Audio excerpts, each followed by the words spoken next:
Oi, boa tarde. Então, eu vou falar e vou me olhar aqui por enquanto, né? Então, bem-vindos aqui à nossa primeira oficina. Daqui a pouco a gente está só esperando entrar um pouquinho mais de gente para começar a falar. Então, acho que a gente pode dar mais uns 5 minutinhos para ver se entra mais alguém aqui no link. E aí a gente já inicia a conversa aqui. Vou fechar meu microfone, mas estamos aqui.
Oi, pessoal, boa tarde.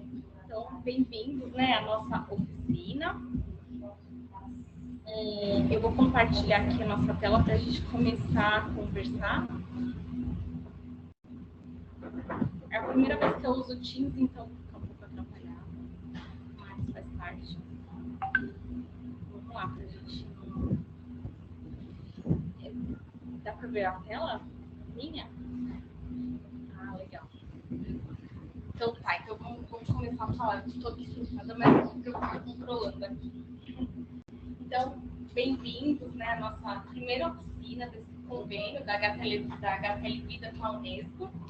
É um prazer muito grande para mim ter conseguido esse projeto em parceria com vocês. Tenho certeza que vai ajudar muita gente, né, a tirar, porque o objetivo nosso, eu acho que é bem comum, né? A gente tem esse objetivo de tirar a invisibilidade do HPLV. Mais pessoas conheçam essa infecção para que menos pessoas sejam contaminadas e que a gente consiga avançar nessa luta nossa comum, né? Então, pensando nisso, a gente fez esse projeto de parceria e aí a gente vai ter algumas atividades que vão ocorrer até dezembro. Então, hoje a gente vai começar falando um pouquinho sobre redes de suporte social, a pessoa que vive com HPLV. E aí, para firmar essa parceria, a gente conta então com a parceria do professor Jorge Cassebe, e eu vou apresentar um pouquinho, vou apresentá-lo antes de falar um pouquinho dos nossos objetivos. Então, o professor Jorge, ele é médico infectologista, ele trabalha há mais de 30 anos no manejo clínico de pessoa que vive com HPLV.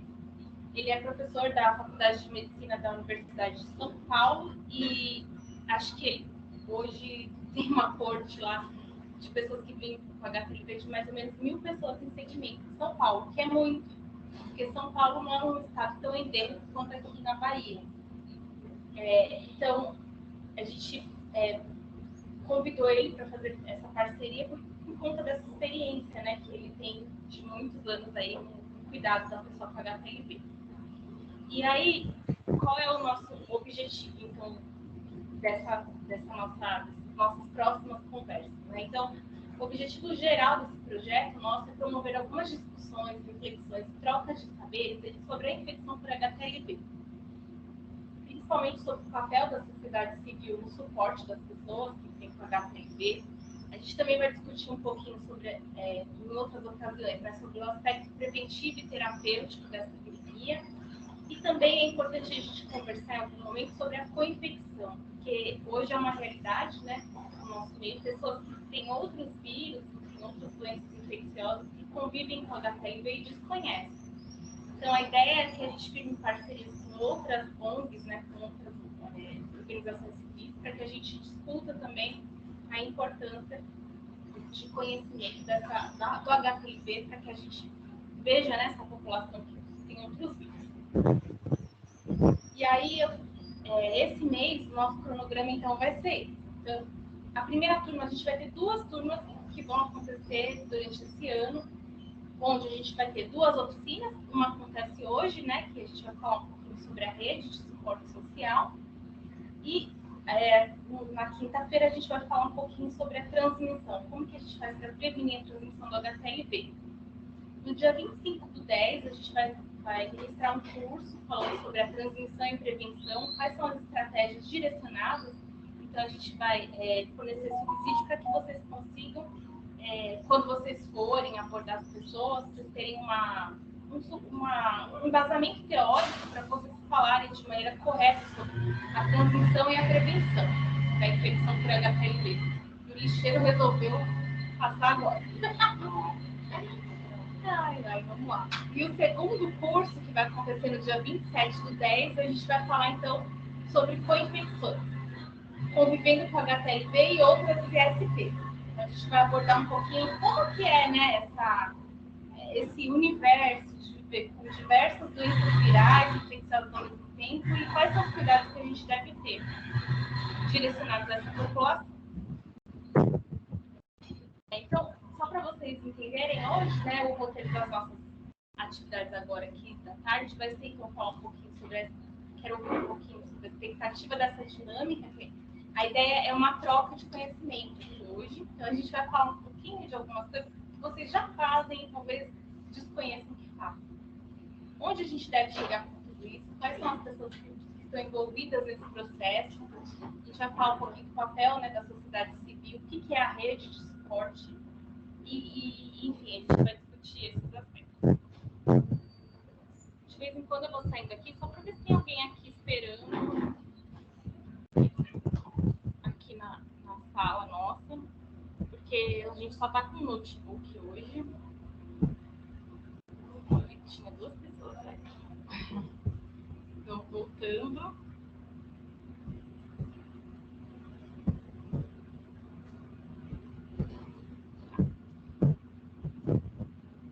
Então, eu vou falar um pouquinho sobre essa rede de suporte, para vocês entenderem o que é, né? Por que eu quis trazer isso para vocês, né? Então, o que é a rede de suporte social? Nada mais é do que são pessoas, né? Então, que mantêm laços entre si e são relações típicas de dar e receber. Elas existem ao longo de toda a vida, atendendo, então, a motivação básica do ser humano na vida diária. E aí, a gente sabe que a estrutura e a função dessa rede, dessas pessoas, desses laços que a gente cria durante a vida, ele pode sofrer alteração de acordo com as nossas necessidades pessoais. Então, a gente está sempre fazendo, por exemplo, novas amizades, ou fazendo novas conexões de trabalho, enfim, você procura um novo serviço médico, você está fazendo uma nova conexão. Então, qual é o suporte como isso está envolvido, né? O que isso afeta no nosso dia a dia e como pode nos ajudar? Então, as principais funções então, dessa rede de suporte é dar e receber apoio emocional. Então, é muito importante que a gente tenha apoio emocional dos nossos amigos, familiares. Também a gente pode contar com ajuda material, serviços, informações. Ela mantém e afirma a nossa identidade social enquanto pessoa. A gente consegue, então, estabelecer contatos sociais, possibilidades de acreditarem que são cuidadas, amadas e valorizadas. Então, cada vez que você tem esses vínculos mais fortes, você tem essa possibilidade, né? Essa conexão maior. E ela garante o pertencimento a uma rede de relação comum e mútua. Então, assim, eu não sei se vocês já pensaram na HTL Vida dessa maneira, mas se vocês pensarem dessa maneira, vocês nada mais são do que uma grande rede de suporte social, pessoas que vivem com HTLV. Porque vocês garantem o pertencimento dessa rede. Pode falar, Márcia. Ainda hoje pela manhã eu estava conversando com a Giane justamente de ampliar essa rede para o familiar. Porque uma mãe que tem uma filha com HTLV, que perdeu a audição, que perdeu a visão, que já não anda, e tem um filho com autismo e um tanto agressivo, uma hiperatividade. Então, quando é que essa mulher de 60 anos vai ter tempo de se cuidar? Então, eu estava dizendo para a Jane que bacana que se o ambulatório também pudesse abraçar essa família, essa mãe e esse filho. Porque a filha já está sendo cuidada, mas essa mãe tem que sair com essa filha, tem que sair com esse neto, e ela, em que momento, com já 60 anos de idade, com certeza deve ter pressão alta, deve ter diabetes, é negra, para negra é tudo muito mais difícil. E ela vai abrir um ambulatório de propor o pessoal lá que Né? Do acolhimento, né? Então, médico, e aí é isso que a gente precisa saber. Como que você faz essa categoria de rede e como que você faz essa estrutura, né? Porque você precisa ter uma estrutura para fazer isso que você está falando. Não é importante, mas não é tão simples assim. Então, a gente precisa pensar em algumas coisas quando a gente pensa nessa rede. Então, primeiro, qual é a estrutura? Qual é o tamanho disso? Se ela é estável, se você consegue manter aquilo por longos períodos. Se ela é homogênea, ou seja, se ela consegue agregar maior número de pessoas. E qual vai ser o grau de ligação entre essas pessoas que vão fazer parte desse vínculo. Aí a gente vai pensar quais são esses vínculos, igual a Márcia falou. Uma mãe, né, né, uma familiar que tem. Então, esse vínculo é formal, ele é informal, ele envolve amigos, famílias, pessoas que estão afetivamente próximas ou distantes, porque, por exemplo, você já está falando de colocar um ambulatório, aí você está falando de redes formais, não informais. Então, a gente tem dois momentos da rede. A gente tem a rede entre amigos e pessoas, e a gente tem a rede formal, que é formada pelo Estado, por vocês, que representam uma instituição. Então, isso é uma rede formal. E qual vai ser o tipo dessa interação? Como a gente pode interar dentro dessa rede? Então, a gente pode interar, né, interagir de maneira afetiva, que seriam as famílias, os amigos, que a gente tem mais esse vínculo afetivo, né?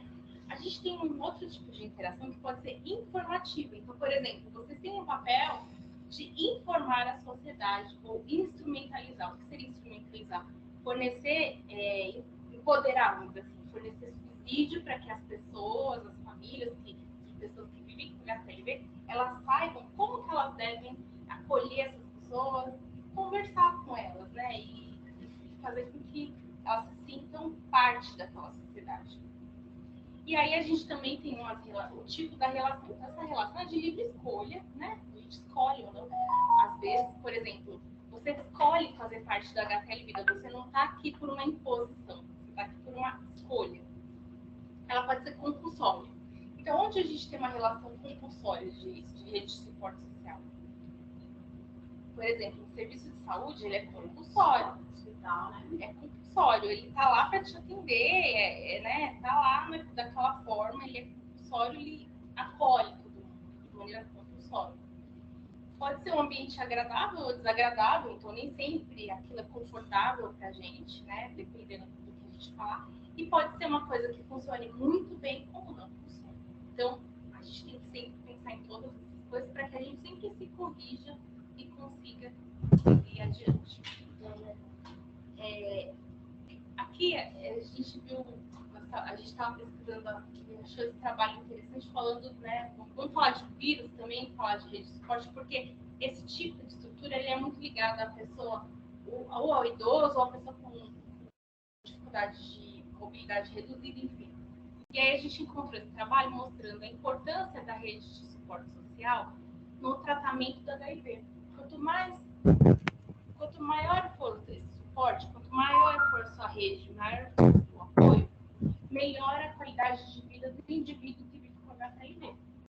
Então, com HIV nesse caso. Mas se a gente trouxer para o nosso né, contexto, ele não vai ser muito diferente.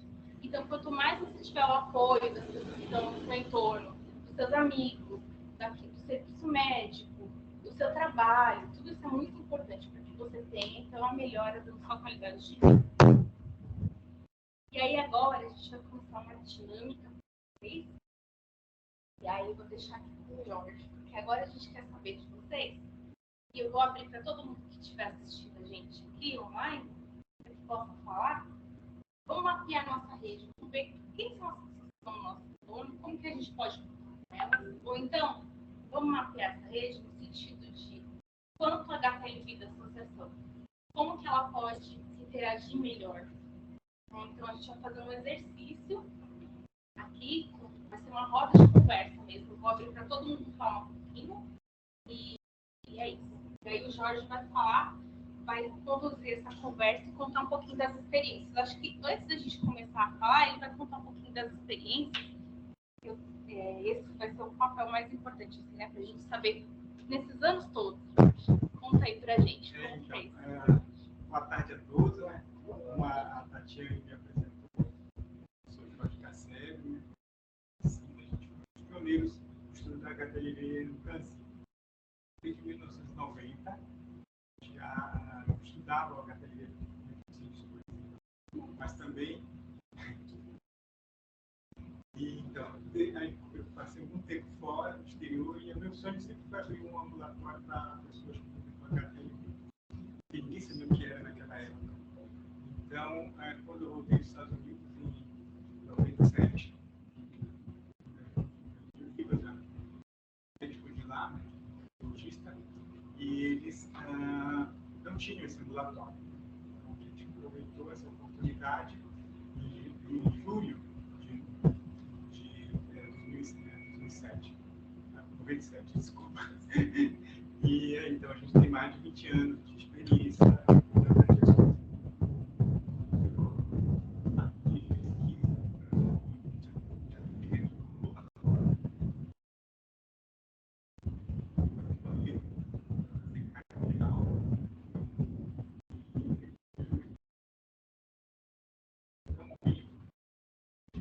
Pessoas já passaram no nosso laboratório. E ativos, tem 700 pessoas que são atendidas em 2 dias na semana. Quarta-feira, de manhã, pacientes que têm já algum problema, né, de emoção, enfim, dita. E na sexta-feira, o César Penalva, né, que cuida agora da Covid, eles têm uma equipe de neurologistas, imagem, tá? Dados básicos dos pacientes. A gente separou teoricamente ainda não sabe Ventilador. Tá ruim o som aqui, eu acho que é o ventilador que está atrapalhando. Acho que se a gente desligar. Tá melhor? Se vocês puderem falando aqui para mim se melhorou o áudio, o Jorge vai falar mais pertinho aqui da. Então, esse ambulatório, né, como eu comentei anteriormente, 700 pessoas com HTLV1 ativos, e esses indivíduos também têm comorbidades. Na próxima reunião, conversar sobre essas pessoas. E esse ambulatório, com essa participação lá da faculdade, tem ajudado muito no estudo de trabalho científico, né, desenvolvimento de marcadores, ou seja, exames que a gente pode utilizar no futuro, no presente, para orientar o tratamento, ver o prognóstico do paciente. Então, a gente tem esse laboratório e de lá tem a experiência clínica e bastante linha de pesquisa também dessa coisa. Então, agora a gente pode ouvir perguntas, comentários de vocês, e, enfim, qualquer assunto que tenha relevância, que a gente possa discutir, será bem-vindo. Então, acho que quem quiser falar aqui, pode levantar a mão aqui no chat, que a gente vai. Eu vou abrindo. O áudio está baixo, mas a gente não está conseguindo arrumar aqui. O máximo que a gente está conseguindo arrumar do áudio foi assim. Mas. Tem fone?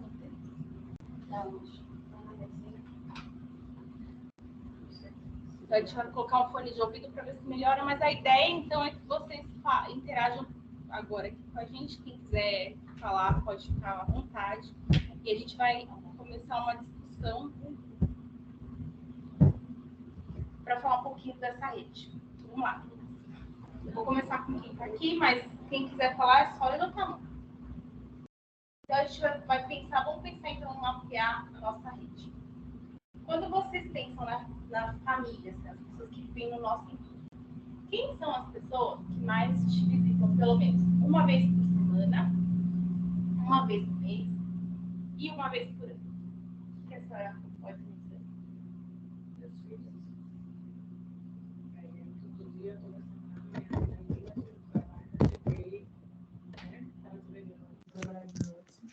Então, todos os meus filhos, neto, bisneto, tudo santo, eu convido com a HTLV. Em casa está tudo. Eles vão pelo menos uma vez na semana na casa da senhora. Não digo uma vez na semana, né? É roteiro, né? Porque cada um trabalha, mas tem contato através do celular. Tá bom o som aí, pessoal? Vocês estão conseguindo ouvir pelo microfone a gente falar? Melhorou? Acho que não, tá aqui, eu não escuto nada. Infelizmente, acho que o áudio está muito ruim, né? Uhum. Melhorou um pouco, eles estão falando. Vamos tentar falar com o fone de ouvido aqui para ver se melhora um pouco. Então, eu queria que vocês façam uma lista, então, aqui para mim. Tá chiando, né? Tem um outro ventilador ligado. Sacra. É que aqui, gente, tá muito calor. E aí, a gente tá derretendo. E o ventilador tá ligado bem longe. Mas, mesmo assim, tá chiando. Tentar falar mais alto. Vamos tentar falar bem alto, assim, para as pessoas ouvirem a gente. Ah, falaram que tá melhor o som agora. Ai, que bom. Então, a gente quer que vocês interajam aqui com a gente, tá bom? Se vocês quiserem abrir a câmera, eu posso pôr vocês aqui para todo mundo. Vamos fazer uma roda de conversa. Então, assim, então a senhora disse que os filhos são importantes. Agora, e quem não tem filho? Quem aqui não tem filho e... Como que é o senhor? Eu e minha irmã. E aí, vocês moram juntos? Nossas casas são pegadas. E ela tem, e eu também tenho. Mas não tenho sintoma nenhum, não sinto nada. Mas já ela sente muitas dores da cintura para baixo. Mas ela não vai para a rua, só para mercado, essas coisas assim. E ela faz seguimento médico já? Nós fazíamos no Marimano Luiz, no país. Mas só tiraram os médicos de lá. Colocaram outra. Aí ela saiu também. Aí nós não tínhamos escolhido, paramos, mas continuamos tomando uma medicação que a Alexandra tinha passado. Mas como é que a gente já levava 2 anos tomando a mesma medicação sem passar por uma avaliação médica? Então, a gente pegou o remédio, era o complexo B, vitamina C, que ela passava. E os remédios que a escola até você postou, que tinha para doação. Porque eu tomava, eu deixei de tomar, porque eu não tinha mais a orientação médica, eu tenho até receita, eu esqueci de trazer. Um pouquinho que vocês postaram aí, eu esqueci. E eu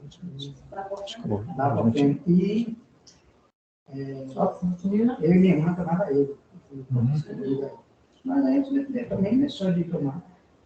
Aí todo mês eu ia num centro médico perguntar se já tinha colocado um infectologista. Aí que estava para chegar, Para todo mundo. mas eu nunca deixei de estar para meu chegar, meu exame geral. Independente da já está no meu geral. Coração, doença falou tudo, raio-x, essas coisas. Exame de laboratório completo, exame de imagem. Aí todo dia eu tenho um bom faço. Você anda ladinho, né? Aí eu não sinto nada. Quer que... Mas a gente aí não achou para onde ir. Por isso que a gente estava escutei na Rádio Celso, eu não, ela que eu ouvo, aí ela me chamou correndo para poder anotar um número daqui. Aí eu tento pegar metade, mas só que eu peguei, fui no celular, aí cutuquei, achei vocês. Aí entrei em contato. Aí consegui entrar em contato, consegui marcar a pós-consulta, que era a minha dela, mas no caso, eu morri de uma tia minha, eu não pude comparecer, você lembra que você falou. Aí eu digo, no dia seguinte eu posso estar fazendo uma visita para conhecer a associação? Pode. Então, aí então para cá, vem, aí falei com você, dá para remarcar, para poder a gente ir outra data, que a gente está querendo, está pesquisando. Aí, assim, vamos ver aí. Aí eu fiquei numa guarda ainda, né? Foi semana passada isso, né, gente? Então, Recente. Eu sei que isso não é assim, rápido. Mas isso que o senhor disse mostra o que para a gente? Que a rede formal, né, de apoio que a gente deveria ter, seria... Não, a rede... Não, eu entendi. A rede formal que eu digo, que seria o hospital, o médico, esse acolhimento que o senhor deveria ter, ela não funcionou em algum momento. Não funcionou. Não Infelizmente, estamos há 2 anos sem medicamento. Vocês me desculpem, mas eu sou muito franco. São péssimos. Desde as atendentes Todo mundo pode acessar. aos enfermeiros que fazem a coleta. Agora, já o assistente social, o psicólogo eu conheço, ele é amigo da minha psicóloga, que eu faço há 12 anos em terapia. Há mais de 12 anos eu faço, mas eu tenho para ir tudo aqui. É porque amigo dela, quando eu fui para Marimar, aí passei por ele, aí fui para lá, falei, doutora Graça, não sei o quê. Ele assim, tal, conheço. Aí ele é minha amigona, não sei o que, eu faço terapia com ela há 12 anos. Aí ele falou, gente boa ali, continue com ela. E eu sei que até hoje continuo com ela. E agora, no Marimar, deixei de ir, porque não tem médico, só tem, acho que só para HTLV. Só tem um médico, infelizmente, para atender a demanda do HIV. Porque lá só atendia HIV Aí foi uma construção que tivemos com a secretaria, não foi isso, Jane? De saúde municipal, e temos espaço, temos infectologista, então vamos dar suporte para o pessoal do HTLV. E aí o Marimar Novaes nos acolheu. Estava correndo tudo muito bem com o doutor Igor Brandão, doutora Poliana. Quando eu entrei, já era Poliana. Sim, estava correndo tudo muito bem. Infelizmente, esse serviço veio a pandemia e o serviço ficou a desejar. Mas é um espaço bom, é um espaço limpo, a gestão é participativa, ela vem nos corredores, nas salas de espera conversar com a gente. Eu acho que você, infelizmente, não teve um bom dia, não teve um bate-bola legal, porque geralmente as meninas são... Poliana, uma médica excepcional. Alexandra também, Sula também, a gente finíssima. Eu estou falando... eu sei, recepção. Da recepção, das recepcionistas. Mas, sabe, talvez a gente está pensando aqui em identificar quais seriam os pontos por que tem essa falha no sistema, né? Eu acho, assim, a experiência que a gente tem é que, muitas das vezes, as pessoas desconhecem o HTLV, desconhecem a importância dessa viremia, de como tem que ser isso para sempre. Porque, por exemplo, o senhor chegou super bem lá, né? O senhor está caminhando super bem, aparentemente está super saudável, não tem nada, né? Graças a Deus. Só que isso confunde um pouco o sistema de saúde, né? Porque na maioria das pessoas, apesar aqui, né, da gente ver a realidade de vocês, a maioria das pessoas é igual. Foi isso que me tocou quando eu vi o que postaram no viaduto, fui dar uma passeata. Aí quando eu vi, aí eu vim ver o que o HTLV realmente causava. Aí eu parei e pensei, porque no celular tem um grupo aí, tem pesquisando, tudo aí, até cheguei. Então a falta de informação. Foi falta de informação, porque Poliana me deu uma base assim, do que poderia, mas como ela viu que ela é médica, do que eu, apresentava, eu não sinto nada, ela passou uma base, tudo era você conviver com essa doença e não tem sintoma nenhum. Pode ser assintomático, não sei o quê. E outros pode vir ser cadeirante, andar de bengala, muleta, outros feliz sair da cama. Aí ela foi me explicando aos poucos, Ana. Aí peguei esse pouco de aprendizado que eu aprendi com ela e me foquei em procurar no celular. O senhor foi buscar conhecimento. Por fora, foi na época da pandemia que parou tudo aí. Aí eu peguei, não tinha atendimento. Aí fui tocar celular em tudo que era... E sua irmã? E minha irmã, ela, além disso, minha irmã ainda tem asma severa. Porque ela faz tratamento com... Mas aí o tratamento dela é certo. Então, ela tem 12 anos falando com a infectologista, o pneumologista, na área de Fátima, lá na Irmã Lúcia. Ela já tem 12 anos fazendo tratamento, com metade da medicação ela pega na farmácia, metade ela compra e está controlada a asma dela. E eu também tenho uma asma moderada. Aí, mas como é que sua irmã está presente hoje? Assim? Tem alguma doença específica do HTLV? Ela tem dificuldade de subir escada, dores nas pernas, alguma coisa assim? Caminhar muito, ela cansa. Certo. E ela tem diagnóstico de HTLV? Ela tem. Ela tem HTLV positivo. Tem. Ela chegou a investigar se ela tem alguma alteração mesmo, de fato, relacionada ao vírus? Porque a gente tem que observar... Ela está com dor na coluna. Certo. Poliana, na época, pediu uma ressonância. Não, pediu uma raio-x. Certo. Só que, acho que na época, não sei, acho que foi uma inflamação, não sei o que foi, mas Poliana disse que passou um remédio, ela ficou boa, passou uma fisioterapia também. Aí ela ficou boa, quer dizer, ficou boa, mas nunca mais se queixou de dor na lombar. Mas só que quando ela anda, eu que vou com ela no mercado, mas ela anda normal, sem moleta, que segura ninguém. Agora só que ela anda no passo da tartaruga, mas ela, antes de descobrir que ela já tinha, ela já andava assim. Tem dificuldade de subir escada? Agora, subir escada, subir ladeira, roupa, ela não lava na mão, só jogou na máquina, deixa lá. Então, e aí é o que a gente ia falar em seguida sobre a rede social, né? Como que você pode, com que você pode contar? Deixa eu passar aqui o slide. Se você precisar de uma ajuda, cuidado pessoal. Por exemplo, para tomar banho, para se trocar. Isso tudo a gente tem que pensar. Porque olha só como são pontos diferentes. Uma coisa, o senhor precisa da rede de suporte do sistema como um todo, de saúde, que a gente precisa do médico, né? Enfim. Uma coisa é a outra parte que o senhor precisava do quê? De informação. Tá vendo como são todas coisas diferentes? Outra coisa que o senhor precisa, uma pessoa que possa te cuidar, se você necessitar, você vai precisar de alguém que te cuide ali de você no dia a dia, certo? E tem mais uma coisa que a gente precisa, a gente não sobrevive sem o quê nesse mundo? Pix. Pix, gostei. Não é verdade? Então, o trabalho também é muito importante. Então, qual é o... Né? Você tem um trabalho, você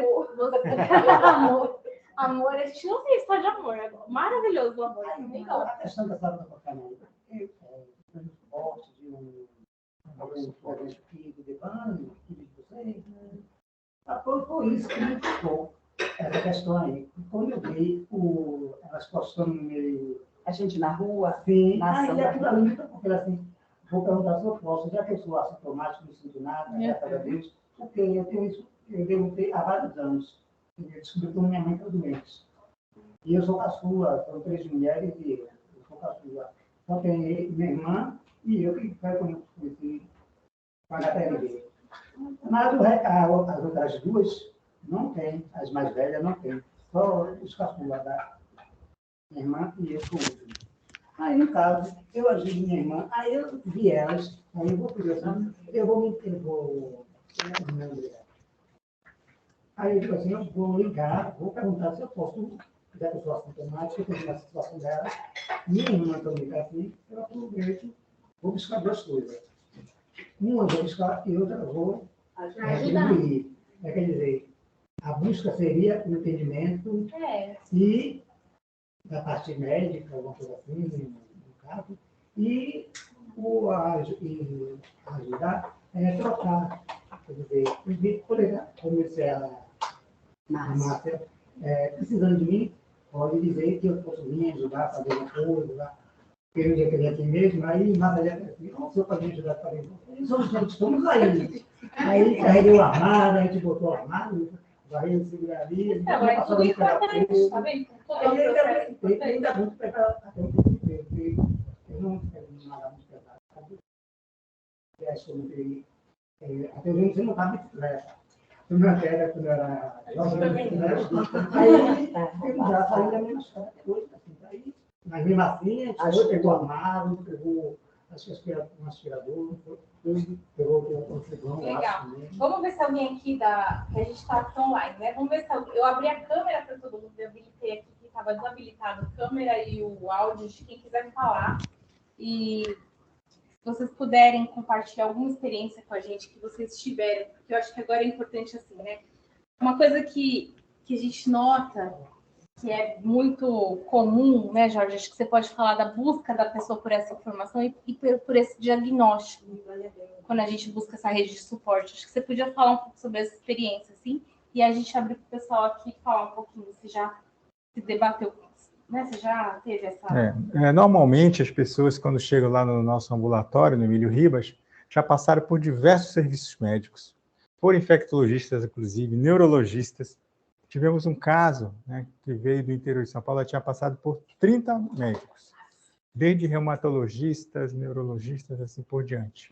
E ela, por acaso, passou num consultório de um médico que foi residente lá no hospital.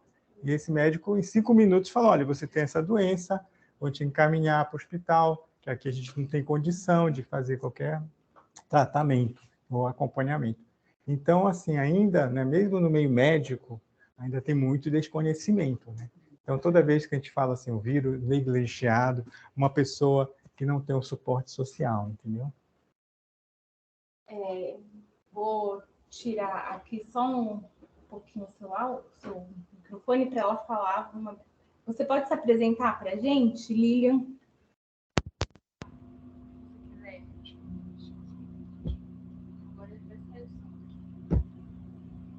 Achei que você quisesse falar. Alguém aqui quer falar? Eu queria que alguém falasse aqui, que me contasse um pouquinho da experiência falar? aqui. Eu queria alguém daqui agora. Keila. A Keila. Tem um caso. Você tem um caso, eu queria que você falasse. Você trabalha no CTA de Canavieiras, que é onde que é, Keila? É Florianópolis? Você consegue abrir seu áudio para a gente te ouvir? Ah, Bahia. Ah, tá, porque Canavieiras eu pensei em Florianópolis, eu tô viajando. Oi, é porque eu tô... Então tá me ouvindo? Sim. Super bem. É porque eu tenho uma bebê em casa, e aí o barulho dela daqui a pouco, por isso que eu não liguei o áudio. Não, fica tranquila, pode contar e compartilhar sua experiência com a gente. A ideia aqui também é que vocês participem, né? Pra não ficar uma coisa Certo. Assim, eu trabalho, né, no CTA de Canavieiras e a gente, o setor lá é referência, né, para DSTs. Então, a gente acolhe todo tipo de STs, e inclusive, né, as pessoas com HTLV, principalmente as gestantes. Então, a gente acolhe essa gestante que vem encaminhada da atenção básica e as pessoas, né, que vêm também através da demanda espontânea. Só que, assim, eu admito que tenho dificuldade em relação ao conhecimento sobre o HTLV, porque pouco se fala. Então, a gente atende essas gestantes, ela passa pelo infectologista, a gente já faz o cadastro para ela poder receber a fórmula durante, né, um período de 1 ano. E, assim, a gente não sabe como conduzir em relação a consultas, né, de segmento, depois que essa mulher tem neném.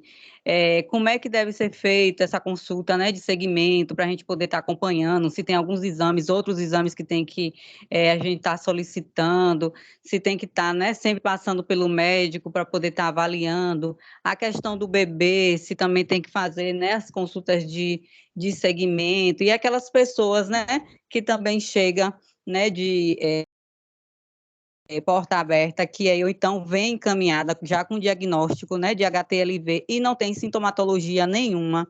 Aí, como é que a gente deve fazer esse acompanhamento? Minha dúvida é em relação a isso. Particular,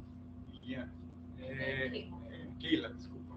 A gente vai fazer uma oficina, já convido vocês todos que estão presentes na quinta-feira, isso. A gente vai falar sobre a transmissão, né, mais detalhadamente. Tem muitas novidades também para esse tipo de abordagem, tá bom? Mas, de fato, uma boa parte das pessoas, né, 25% das pessoas que são amamentadas, elas podem se infectar pelo HTLV1. Então, a gente tem uma preocupação muito especial, né, em relação a essa questão. Então, todas as gestantes não devem, né, fazer doação de leite nem amamentar seus filhos, por enquanto, tá? As informações na quinta-feira. E aí a gente depois, no final do mês, eu coloquei um cronograma aqui, não sei se vocês viram, mas a gente vai fazer um curso sobre transmissão, e aí eu acho que a gente pode discutir questões mais técnicas, né, do vírus mesmo, para entender, porque assim, eu acho que uma das maiores dificuldades é entender como o vírus entra dentro da célula e por que ele é uma virose persistente, né? Não, todo mundo fala a questão da cura, né? Por que eu tenho que acompanhar o paciente para o resto da vida? Por que não tem cura? Eu acho que são questões que a gente se depara todos os dias. Eu tenho uma rede social, talvez você já tenha visto, a HTLV Channel, eu respondo todos os dias. Eu já desenhei até, assim, é bem realmente difícil para as pessoas entenderem isso, porque a gente entende a angústia de quem vive com HTLV, e a gente entende que, eu acho que não é só o sonho de vocês, é o nosso também, né, que a gente pudesse oferecer uma coisa, uma mágica, né, que falasse para vocês, olha, vocês não vão mais ter isso, mas infelizmente a gente ainda está muito longe disso, né, e a gente faz essa ontem mesmo, a gente estava falando aqui, né, divulgando desse nosso bate-papo aqui, dessa nossa oficina. E eu achei interessante o comentário que a gente recebeu acho que a gente estava um senhor do Rio de Janeiro, eu acho, ele comentou assim: como eu posso ter HTLP e sorrir? Porque eu postei uma foto nossa aqui sorrindo, né? Então eu penso assim, por que a gente está aqui hoje discutindo essa rede, né? Porque a vida da gente não se resume só aquilo que a gente carrega, né?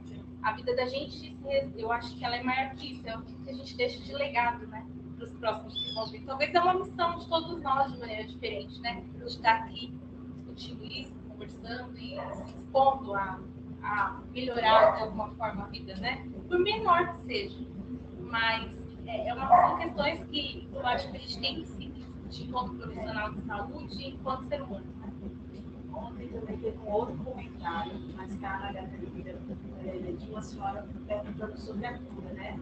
A gente estava falando na postagem do podcast. A gente vive aqui com a galeria, a gente sabe das dores da galeria. E a gente não quer que mais ninguém sofra o que a gente está vivendo.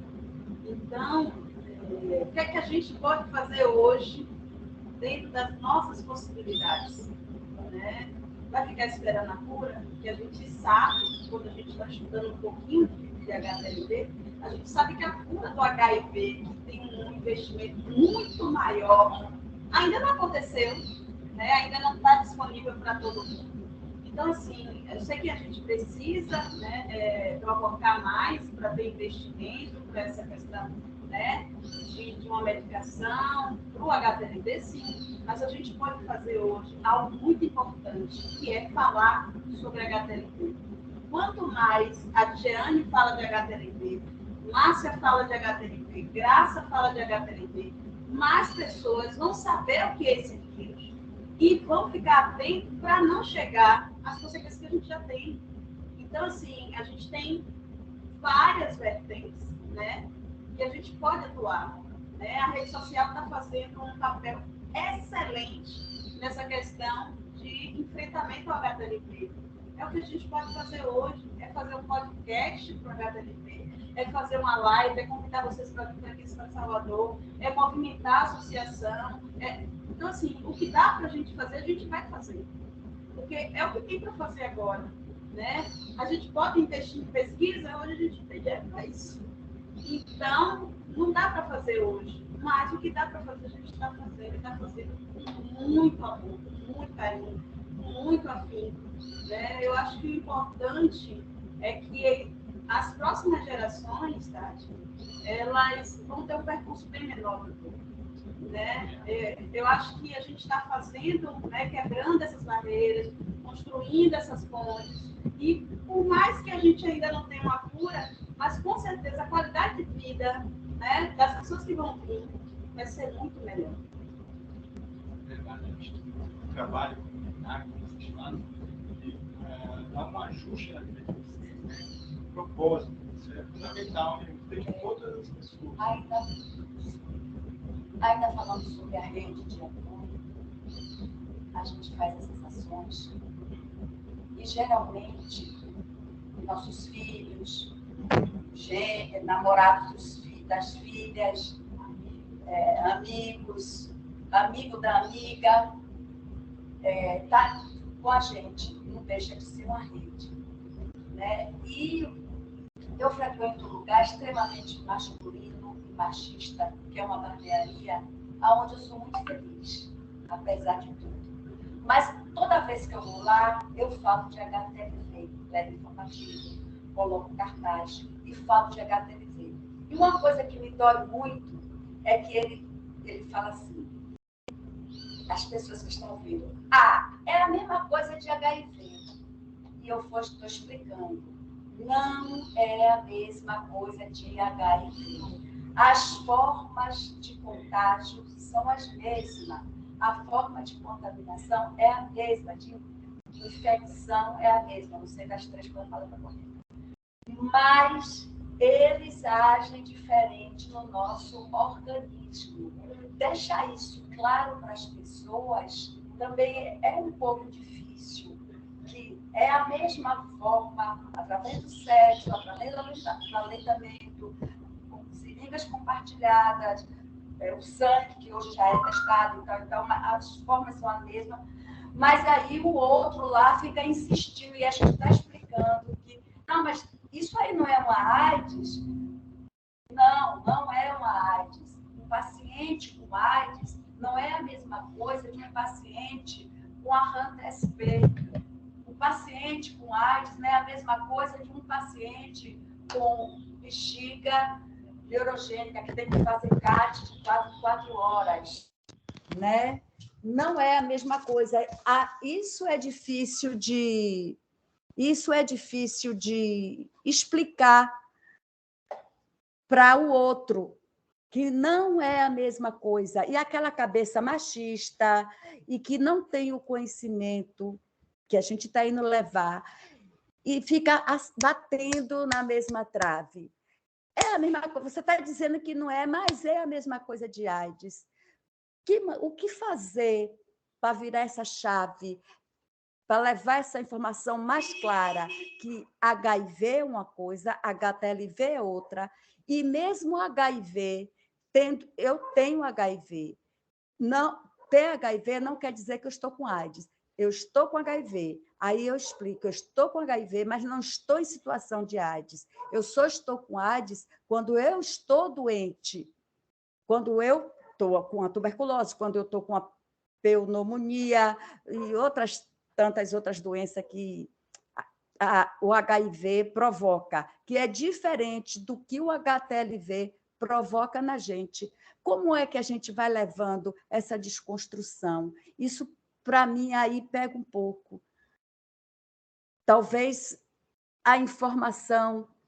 Como é que eu conduzo essa conversa? Eu só consigo chegar até aí, explicando que HIV e HTLV é diferente, que quem tem HTLV não desenvolve AIDS e que HIV é diferente de ter AIDS. O fato de eu ter HIV não quer dizer que eu tenho AIDS. Por mais que eu explique isso, aí a pessoa lá fala, você está explicando assim, mas é tudo AIDS. Aí eu digo, amigo, eu só vou te dizer uma coisa, use preservativo. Ah, mas eu tenho a minha mulher, sim, mesmo assim, use preservativo, porque eu fico sem recursos para levar o debate adiante. É isso. Obrigado, Márcia. Realmente, a grande questão que a gente colocou nessa oficina é a questão de informação mesmo, né? É a dificuldade das pessoas entenderem que os vírus são diferentes, as doenças são diferentes. E isso não é só aqui. No mundo inteiro tem essa dificuldade. Tá? E aí eu vou contar uma história para vocês. Eu acho que vale a pena eu contar uma história aqui, né? A Carol estava aqui, eu ia pedir para ela contar essa história, mas eu acho que ela saiu. Você está aqui ainda, Carol? Se ela tiver, me fala que eu vou pôr você para falar aqui um pouquinho. Mas eu acho que ela saiu aqui, que ela está em um horário diferente lá e para ela é mais complicado. Mas ela estava por aqui. Enfim, quando a gente teve, vou contar a experiência mesmo nossa, né? Que eu trabalho com HTLV desde muitos anos também. Não tanto quanto o Jorge, mas quase um pouquinho menos.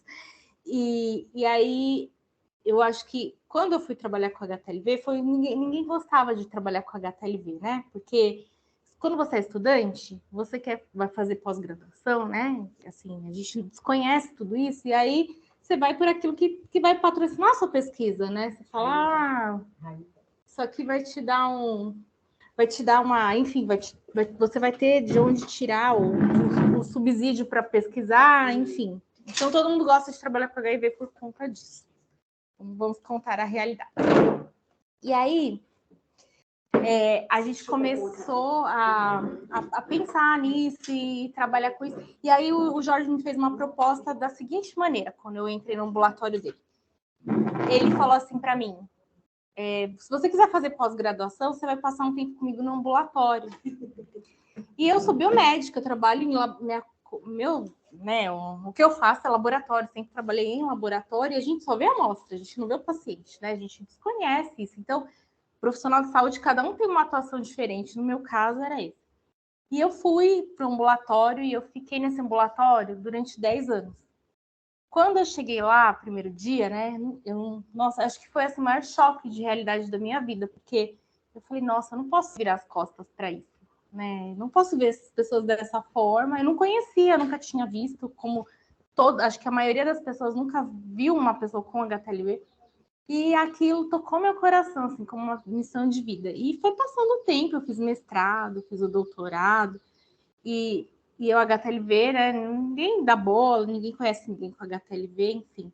Quando teve a oportunidade, a pandemia foi péssima para todo mundo, e eu fiquei presa, porque eu estava presa no sentido assim, não fiquei presa porque eu fiz nada de errado, mas como todo mundo, eu fiquei presa na pandemia e eu estava na Bélgica fazendo um pós-doc, porque eu trabalho no laboratório e eu trabalho com genética de populações. Então, meu maior desafio, quando eu vi as pessoas com HTLV, eu queria saber por que tem gente que vai ter RAM e tem gente que não vai ter RAM. E às vezes é da mesma família. O que vai predizer? Como que eu vou descobrir se a senhora vai ter e qual a probabilidade de ter? Então, eu comecei a estudar isso. E aí, eu fui para a Bélgica para responder essa pergunta. E aí, chegando lá, fechou tudo, a gente não tinha mais oportunidade de nada, de fazer nada. E a Carol, minha amiga, que estava em Londres, ela trabalha também com HTLV há alguns anos, a gente, né, vamos aproveitar que todo mundo está fazendo lives, vamos começar a falar de HTLV? Porque tudo que a gente ouvia era muito pouco sobre HTLV, quando tinha alguma informação, e era muito errado quando tinha. Era uma coisa assim, que primeiro, ou você não entendia realmente, porque é uma dificuldade gigante para você entender o que é, ou era muito errada a informação que estava lá. Aí a gente começou, e eu falei, olha, a gente podia falar, porque uma coisa tinha ficado já na minha cabeça. Eu não lembro exatamente quando foi uma vez que eu conversei com a Diane, e ela falou assim, eu sou invisível. Eu sou uma pessoa invisível para a sociedade. E aquilo, assim, acabou comigo. Eu falava, como ela é invisível? Ela pode ser invisível para todo mundo. Mas para mim ela não é. Eu trabalho com isso há 10 anos. Como que ela é invisível para mim? Ela não é.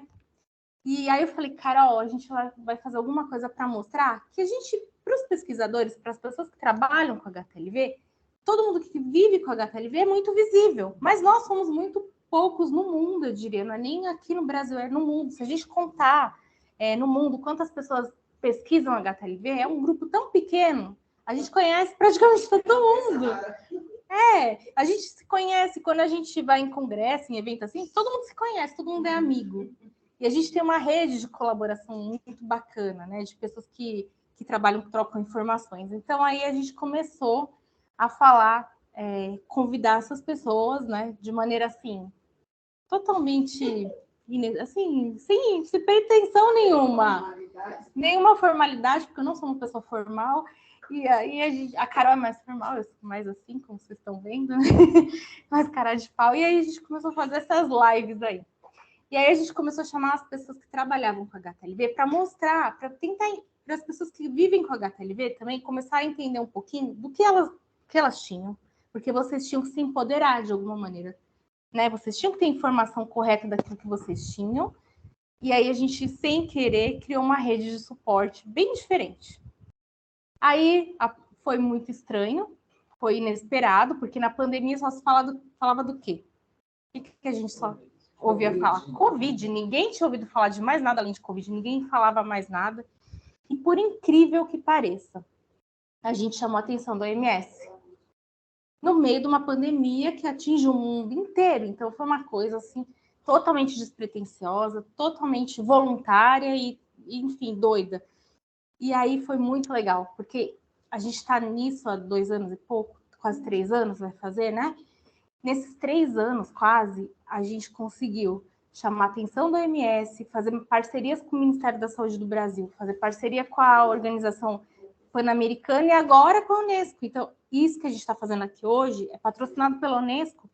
Eles, pela primeira vez, uma ONG no mundo inteiro, por incrível que pareça, não é assim aqui no Brasil, aqui em Salvador, é no mundo, vai falar de HTLV. Então, o papel nosso, enquanto sociedade, enquanto profissional da saúde, enquanto pesquisador, enquanto pessoa, eu acho que foi além daquilo que a gente imaginava, né? E assim, é muito gratificante para a gente saber que o trabalho nosso, que foi uma sementinha tão pequena, ultrapassou barreiras, assim, quebrou essa coisa, né? E a nossa luta ainda é qualquer, não acabou. Cada dia a gente pensa uma coisa nova e assim, por que a gente está aqui discutindo isso? Porque a gente quer que vocês quebrem também a barreira do estigma, que eu acho que é muito grande. Então, as pessoas, esse estigma que se tem em torno da infecção ainda, essa falta de conhecimento, essa falta de discussão aqui, que a gente não tem essas oportunidades de fazer isso. Então, eu acho que tudo isso aqui é importante para que a gente leve, dissemine um pouquinho, né? Plante sementinhas por aí, porque essas sementinhas, por mais que a gente pense que não tem ninguém ouvindo, que não vai germinar, a gente não tem ideia da dimensão que hoje tem a rede social, né? E é muito legal poder fazer isso. E aí, assim, eu não sei se outras pessoas aqui tiverem experiências parecidas, eu acho que se alguém tiver aqui e quiser contar, eu queria que eu ouvisse vocês falando aqui um pouquinho. Se vocês puderem compartilhar alguma informação, assim, por exemplo, como que vocês ouviram, se tem alguém aqui que nunca tinha ouvido falar de HTLV, ou por rede social, ou por alguma coisa assim, ouviu falar e pode contribuir com isso, assim, para que a gente dissemine mais o conhecimento. Pode falar, Luna. Eu vou tirar meu fone de ouvido aqui. Está aberto o microfone para você. Oi? Vocês me veem, me ouvem? Não sei se o fone tá bom. Eu achei vocês por acaso na internet, inclusive buscando mais informação sobre o HTLV. Que eu fui diagnosticada com HTLV, mas antes disso, até como já falaram aí, foi uma busca muito longa. Eu não tinha ideia do que era, ninguém, nem médico, aqui na minha cidade, eu sou de Mogi das Cruzes, São Paulo. E aqui não tem informação, né? A gente não sabe, eu nunca soube o que eu tinha. Eu sabia que eu tinha alguma coisa, mas eu não sabia o que era. Inclusive, quando eu fui buscar o diagnóstico, até a hipótese de esclerose múltipla foi dada, porque hoje eu sou cadeirante, e, enfim, eu só consegui o diagnóstico depois que fiquei cadeirante. Antes disso, levantaram várias hipóteses, né? Poderia ser só um problema muscular, ou era porque eu tinha o joelho valgo, era um problema ortopédico, o fato de eu tropeçar muito, e os meus sintomas mesmo foram mais físicos. E aí, procurando na internet, depois do diagnóstico, não tem, assim, alguma coisa que fale o que é, os sintomas, se isso evolui, e depois que fechei o diagnóstico, também resolvi falar, porque eu encontrei acolhimento, que é o tema desse encontro, uma rede de apoio muito grande com outras pessoas com deficiência, para falar sobre o capacitismo, para falar sobre o preconceito e sobre a condição, né, física, que hoje eu sou uma pessoa com deficiência. E mais informações sobre HTLV mesmo, assim, e redes de pessoas com HTLV, eu não conheço mais ninguém. E essa é, assim, um pouco da minha história.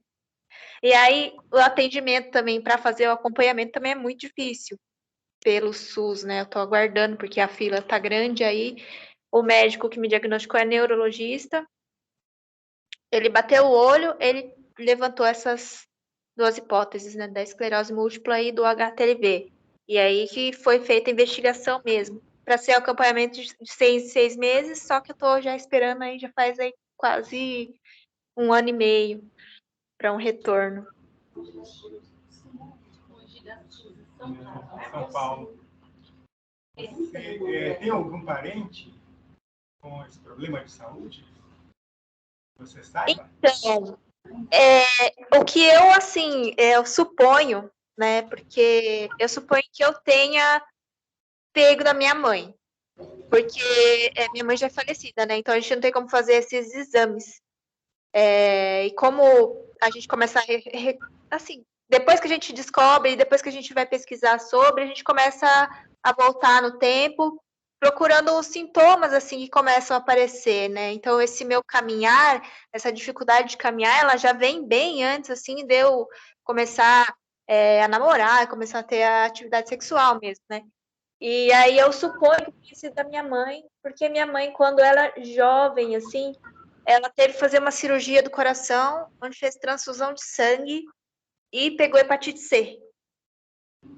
E aí, assim, como não tinha esses exames e essas coisas nessa época, eu acredito que também tinha o HTLV, né? E aí, eu acho que A sua família é de Okinawa, alguma coisa? Seus parentes mais distantes? tenho ascendência de Okinawa, sim. Então, 4%, 5% das pessoas que moram no Brasil e estão procedentes de Okinawa, com a família de lá, tem HTLV, tanto em São Paulo quanto no Mato Grosso do Sul, lugares onde foram feitas essas pesquisas. Então, é provável também, como você falou, a questão da transfusão de sangue, que até 93 a gente não fazia diagnóstico tanto de hepatite C quanto de HTLV. Então, a partir de 93 em diante, é obrigatório todos os bancos de sangue a gente fazer essa triagem. Entendeu? E nos okinawanos, a gente também, os pacientes que foram diagnosticados aqui em São Paulo, estão sendo seguidos lá, Dr. Yuko, lá no Hospital das Clínicas de São Paulo, que é um dos ambulatórios ali no complexo que a gente tem. Então, ali do Emílio Ribas, que faz esse atendimento, tem na moléstias infecciosas, tem na neurologia e tem também nos pacientes que foram doar sangue. Então, dentro do hospital tem todas essas possibilidades. Então, é bem diferente como você falou na rede, né? E essa procura, né, por cuidados mais específicos, ela é cruel, eu diria, porque você vai, os médicos não sabem do que se trata e ficam postergando talvez o diagnóstico sem saber, por ignorância mesmo. Então, eu acho que isso é importante do depoimento. E você tem meu e-mail, né? Eu procurei clínica particular, né? E uma neurologista me falou assim que eu não achei nada aqui, você não tem nada, não tem mais o que fazer, sabe? Então, isso aí foi meio desolador, assim. E foi o médico do SUS que me diagnosticou. Só que, assim, como que dá continuidade nesse tratamento, né? Eu não tenho o que te dar, eu não tenho o que te prescrever. A gente só vai acompanhar se você vai ter alguma evolução da doença ou não. Mais ou menos, né? Então, você tem meu e-mail, não tem? Tem uma pessoa que está aqui assistindo a gente, a Rosa.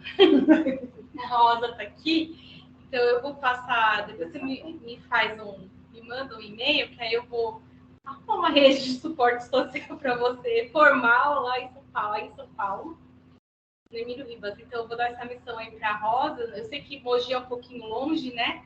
Mas a gente tem a Marlene, por exemplo, uma paciente que é aí de Mogi, faz acompanhamento com a gente lá no Emílio Ribas.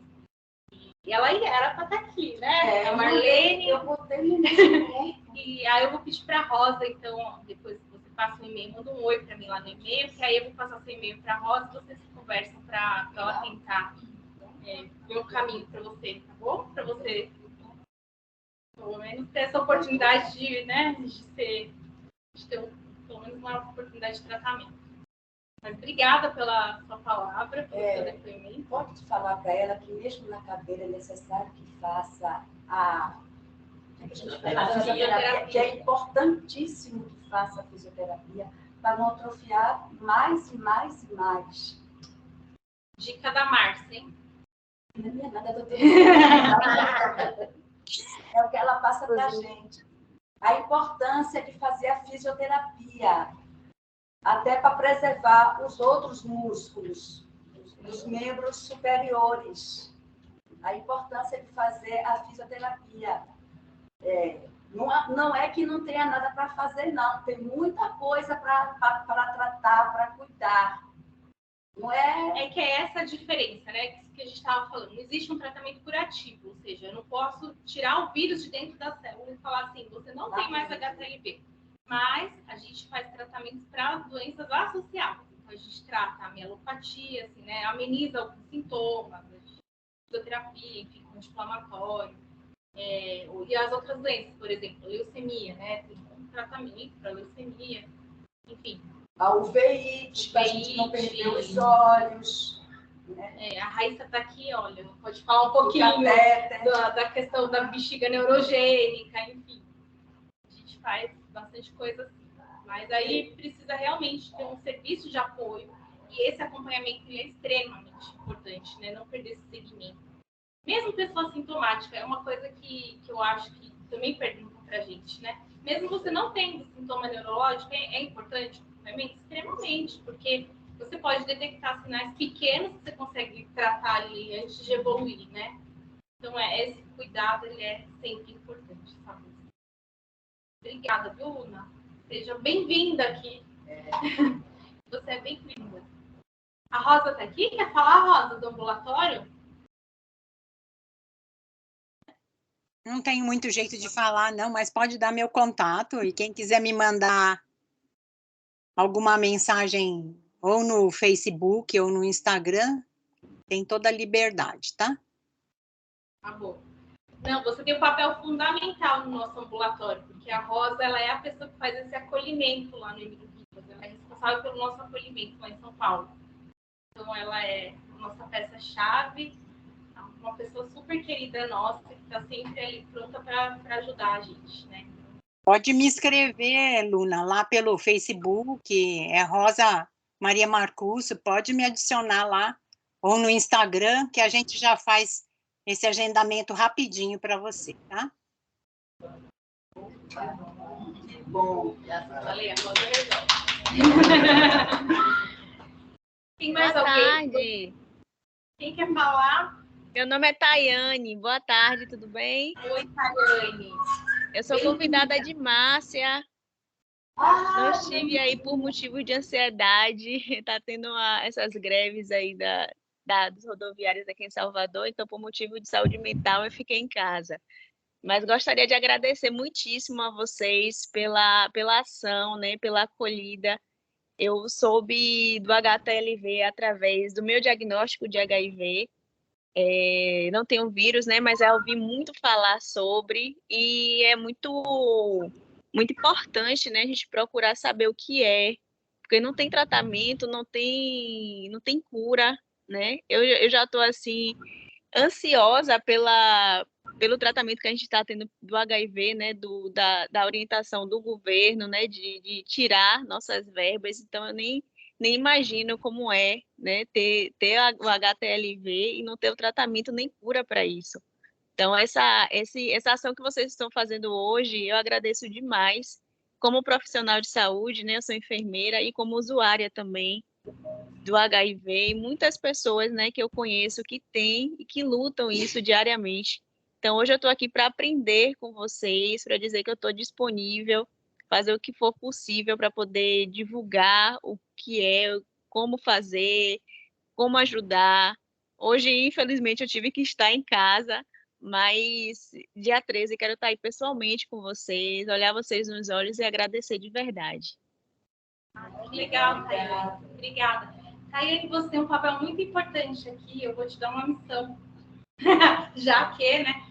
Porque a ideia, né, eu acho que quando eles lançaram esse edital, a ideia é que a gente dissemine informação sobre HTLV entre as pessoas que trabalham com ISTs. Então, você pode convidar outras pessoas, se você conhecer outras ONGs que trabalham com HIV, enfim, com outras ISTs, elas são muito bem-vindas nesse espaço que a gente vai abrir esses próximos 2 meses. E eu espero que a gente tenha outras oportunidades de fazer outros tipos de ações em conjunto, porque eu acho que é muito importante, a gente está numa luta conjunta, né? Independente do vírus ou, enfim, da doença infecciosa que você tenha, eu acho que a luta de todo mundo é bem conjunta. Então, obrigada pela sua participação. E a ideia é capacitar vocês para que vocês conheçam a HTLV, que vocês disseminem também um pouquinho. Essa sementinha que a gente quer que vocês levem. Seja bem-vinda, viu? E ela é bem ativa no grupo das mulheres digitais e das mulheres positivas. Ela é bem ativa, ela é da rede também. A gente se conheceu na rede de pessoas vivendo com HIV, a Rede Mais Bahia. E aí, eu conversando com ela, convidei para vir aqui na nossa associação. Ela já tinha dito que queria ser voluntária, e falei dessa oficina e tal, falei lá na rede, mas eu acho que por conta de tudo que aconteceu hoje, falta de ônibus e tudo mais, ficou difícil. Obrigada, minha querida, a gente espera você aqui. Ela também é do SAI, Marima Novaes, que está sem médico também. Ela é de lá. Obrigada, seja bem-vinda. E você tem, então, a missão de trazer mais colegas para cá. A gente vai ter uma outra oportunidade em novembro para falar de novo sobre rede de suporte social e fazer uma roda nova de discussão, porque eu vou deixar uma missão para vocês, né? Eu vou deixar aqui uma tarefa para todo mundo. Eu quero que vocês sejam sementinhas. Então, para que a gente né, faça com que essa sementinha germine pelo menos um pouquinho no mês, eu preciso que vocês se envolvam, que vocês tragam, que vocês ofereçam seu suporte para outra pessoa, para que a gente crie uma grande rede de pessoas envolvidas nessa luta. Então, eu acho que esse é o objetivo da nossa conversa sobre rede de suporte social.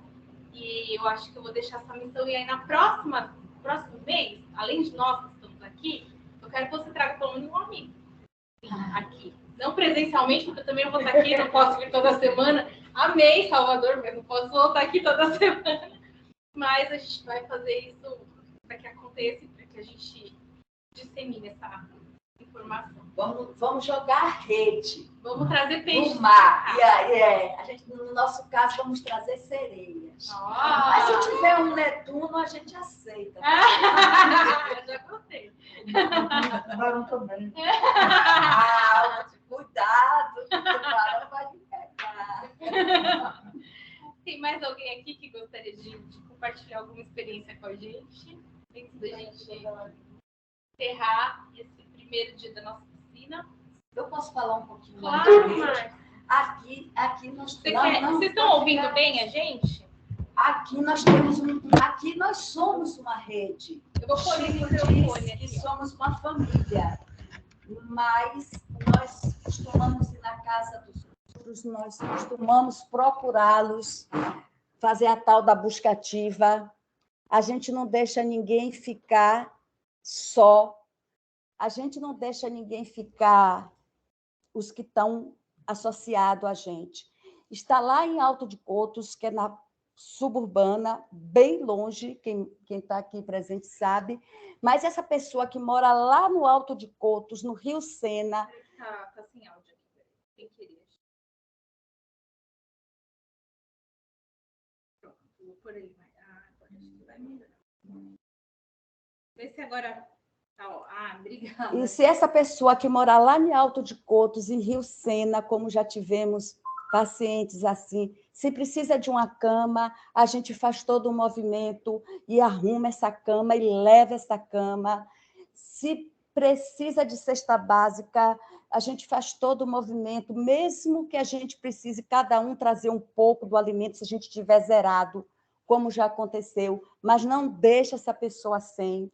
Se precisar de fraldas e sondas, nós fazemos isso. Se precisar de celular, a gente consegue arranjar um celular, né? É claro, dentro das possibilidades. Não é um da última geração, que eu nem sei o que é que está da mansazinha, mas a gente consegue o celular para a pessoa. A gente dá um verdadeiro nó no éter, no pingo do éter. E quando eu estava lá em São Paulo com a doutora Evantia, que me acompanha há muitos anos, e ela disse, e eu com dor, que tanta dor é essa? Eu já briguei com o doutor Joel, que ele disse que era dor de quem é. Minha avó dizia, viu, Márcia, que quem tem essas dores assim que ninguém descobre é porque a pessoa é muito má. Eu fiquei um mês arranjando uma forma de dar pedrada nele, de arranhar o carro dele. Moral da história, fui para o Hospital das Clínicas, fiz um monte de exame, descobriu que eu tinha um bocado de coisa, mas ainda não tinha chego no HTLV. Aí fui lá comprovar para ele que eu tinha motivo de ter dor e disse a ele que eu ia quebrar o carro, que ia dar pedrada nele. Tá? E por que você não fez isso? Porque, doutor, na realidade eu te amo. E é verdade. eu continuo com ele até hoje, porque eu estou aqui em Salvador, mas sempre estou lá. E aí a doutora olha para mim e diz, você é da Bahia, vamos fazer uns exames? Eu disse, ai, doutora, quando a senhora manda fazer esses exames, eu já sei o que não vai dar com que preste, que o bicho vai pegar. E não deu outra. Quando eu chego lá na consulta, ela é Márcia. O exame deu positivo para HTLV. Mas como? HTLV não é de mãe para filho? Porque eu, desde os meus 20 anos, 19, que eu conheço HTLV. Vi 2 crianças, que a mãe já tinha morrido, e 2 crianças já na cadeira de roda com 10, 12 anos, toda atrofiada, e faleceu de uma forma muito triste. Então, para mim, passava de mãe para filho, era genético, era hereditário, como anemia falciforme, não sei explicar direito. Jamais pensei que era por relação.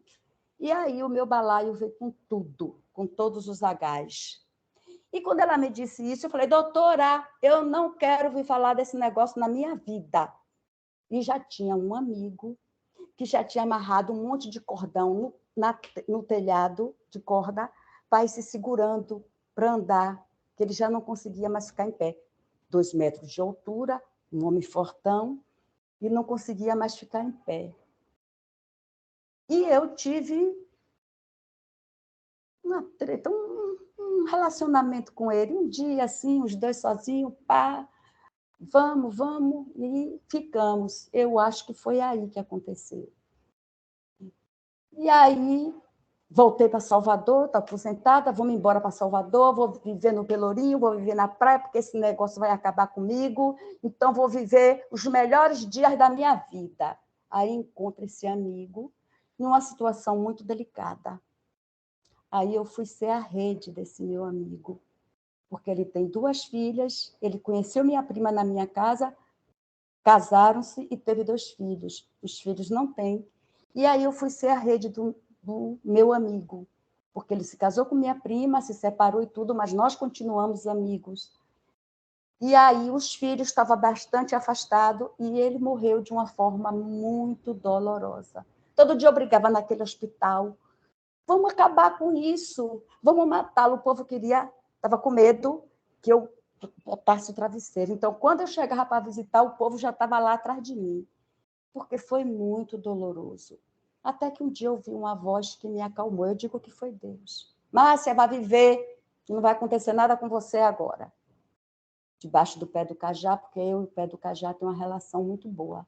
E aí fui para a associação. Quando eu cheguei na associação, a associação estava fechando. Eu cheguei às 2 horas da tarde.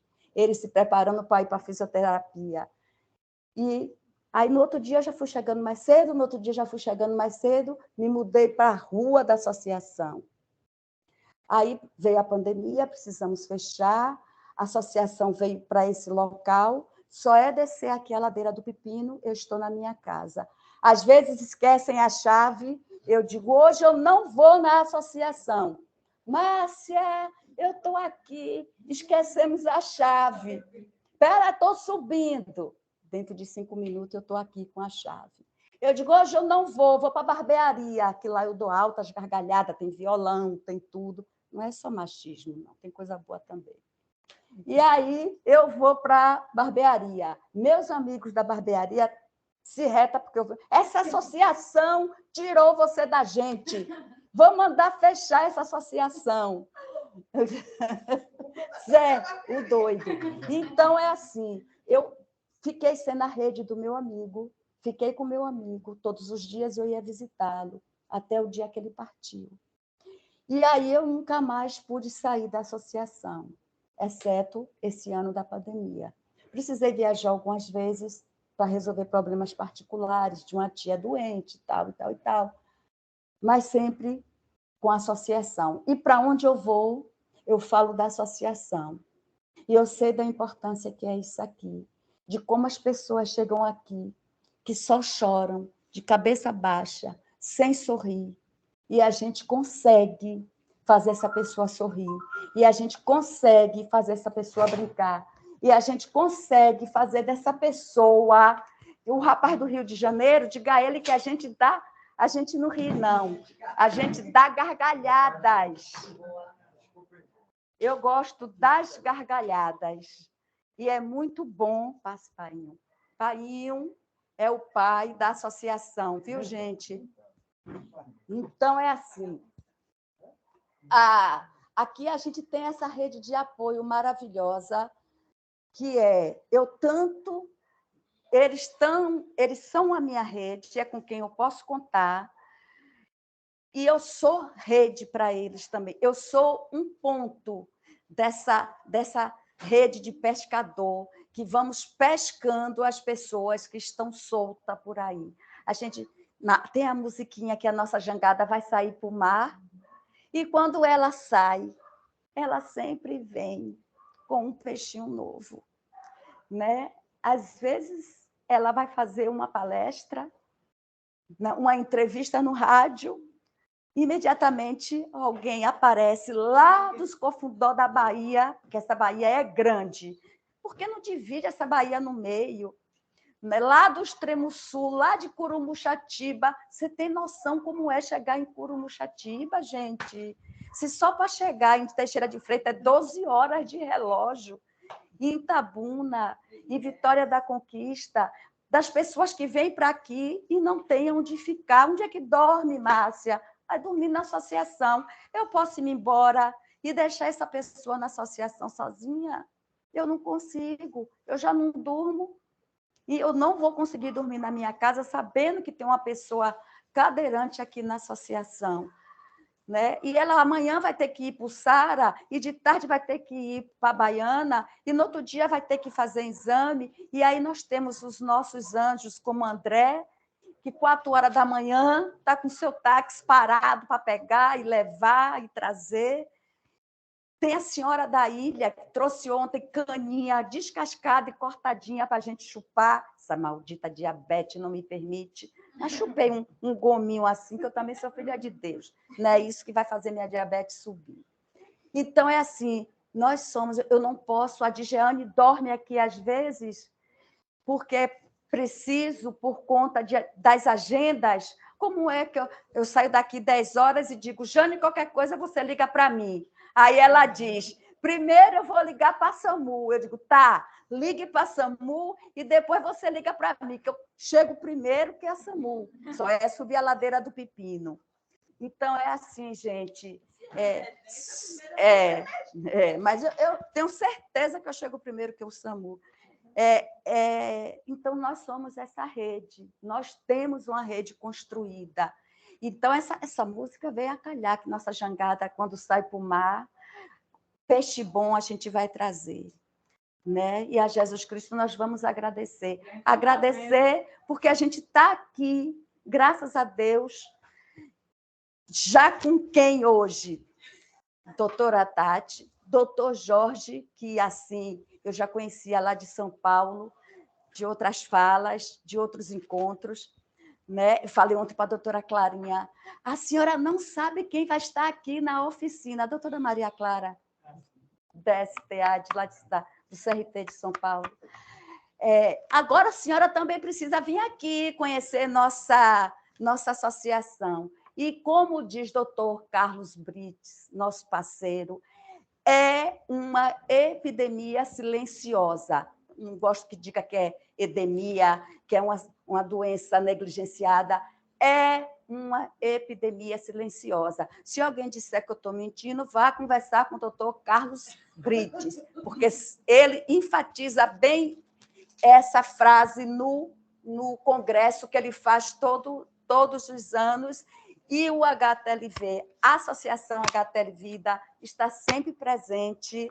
Nós estamos sempre lá com direito à fala. Então, a gente só tem a agradecer por vocês aparecer aqui. Agora, a doutora vai ter que se mudar para aqui, porque a gente vai ter... Ela já viu o espaço. Vai ter sala. Vamos precisar de infectologista. Você já viu que aqui está a maior dificuldade de conseguir infectologista, né?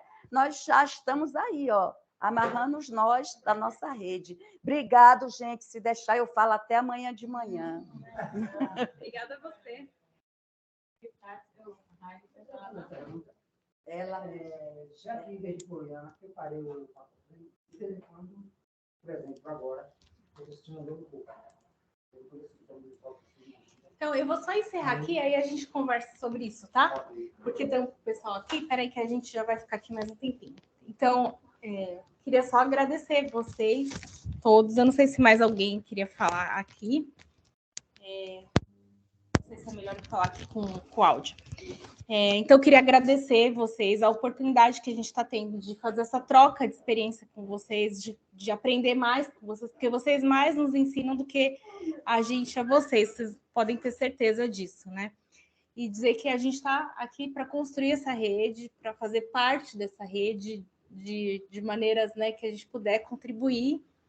E agora eu queria só encerrar hoje aqui, eu vou mandar para vocês aqui já um questionário que eu vou abrir, que eu vou precisar que todos respondam para depois a gente enviar certificado, porque essa atividade aqui vai ter certificado, então eu pedi que vocês preenchessem a lista de presença e que vocês preencham essa outra atividade que eu vou mandar aqui para vocês, que é só para a gente saber o que a gente pode melhorar disso tudo que a gente está conversando aqui.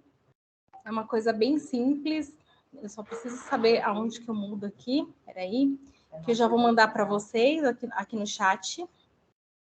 E vocês qualquer dúvida, a gente está à disposição. E eu queria dizer também para vocês que... O que mais que eu queria dizer?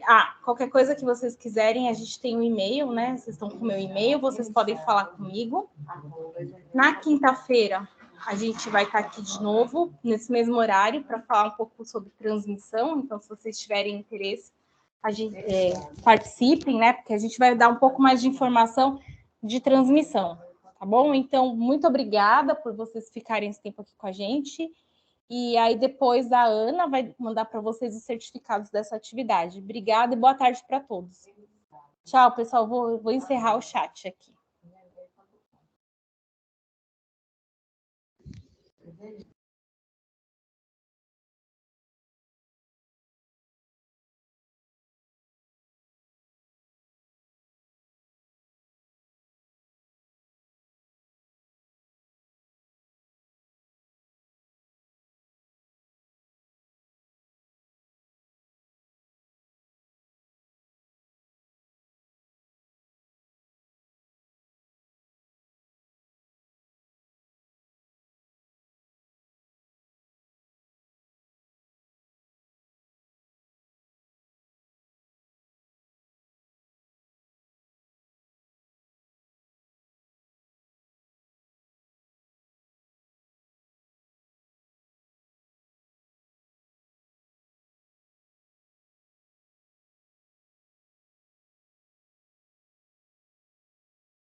Oi, agora eu acho que eu acertei.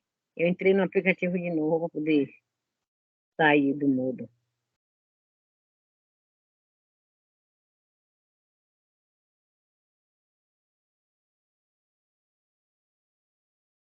Ah, não sei. Não sei o que está acontecendo, não. Ah, Samara, não sei o que está acontecendo, não. Tá surdo. Ah, não sei o que está acontecendo com o meu celular, não. Tá mudo. Deixa o celular aí, Zona, por favor.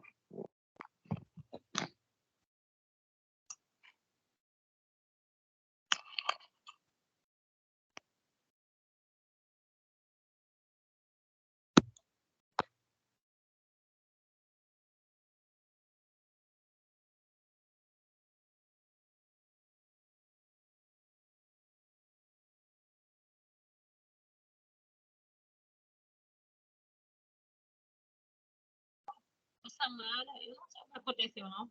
Tá mudo, tá toda a altura. Eu pensei que era porque do carro que eu tava escutando, porque a pessoa só ligava o fone na hora que a pessoa ia falar.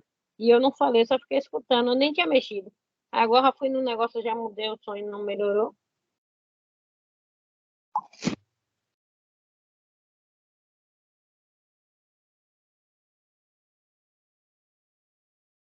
Oi.